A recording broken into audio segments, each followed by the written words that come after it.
Got a little complaint for you guys. Lately, I've been noticing that there's a lot of unnecessary drama floating around. Drama!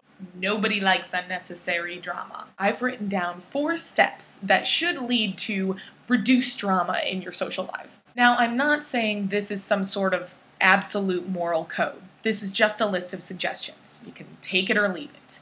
Rule number 1, autonomy. Autonomy means that everyone is in a state of self-direction and moral independence. Now, what this means for everybody else is that each person gets to decide what they want to do with their own lives. I mean, how many times have I been at a party and heard something like, "Oh my God, Jenny is such a whore." I'm not saying Jenny's not a whore. Maybe Jenny totally is a whore. She's the biggest whore ever. But what does that have to do with you? Unless Jenny's screwing your boyfriend, I fail to see how you need to comment on it. Jenny is making a personal life decision that doesn't affect you. All that happens when you comment on it is that drama gets started. It's a party. Drink. Have a good time. Just ignore Jenny. Go about your night. Jenny could be perfectly happy being a whore. Let her be happy, damn it. Rule number 2, social contracts. Now, I'm not talking about the type of social contracts you make when you buy a car or rent an apartment or hire that hooker. I'm talking about something a little more informal than that. Basically, you have to explicitly state what you want out of a relationship, and the other person has to agree to that statement, or else you can't really complain about them not doing whatever it was you wanted them to do. So for example, if your boyfriend's driving you to lunch and he asks, "You want to go to Chipotle?"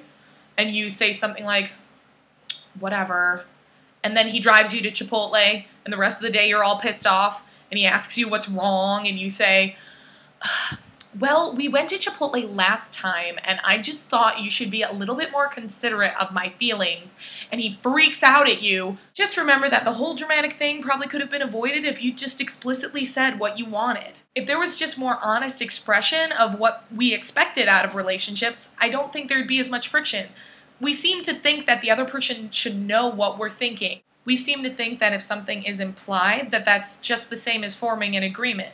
But that's just not true. People just miss things. It's not that they're trying to piss you off on purpose. It's just they didn't know what you wanted. An implication has to be really strong in order for it to hold the same weight as a normal social contract. Like, when someone lends you something, they're implying that they trust you enough to take care of it, and if you do mess it up, you're going to replace it for them. Just err on the side of always explicitly stating what it is you expect out of a relationship. Then when someone doesn't follow through, you have a right to be angry. Rule number 3, no one really gives a shit.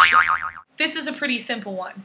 That thing you were really embarrassed about that you noticed and nobody else did and you keep going on about it, or that story you keep telling about your grandma that takes like 10 minutes to tell, no one really cares that Becky wore the same shoes you did to the party.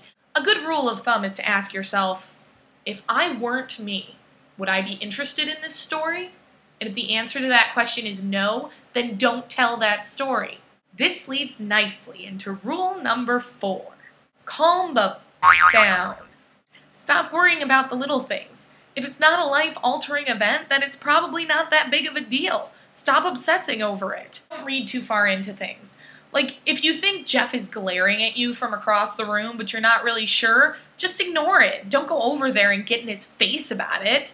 Number 4 is probably going to be the one used the most. Just chill out and enjoy the ride, man. And if all else fails, refer back to numbers 1 through 3. It might be covered somewhere in there.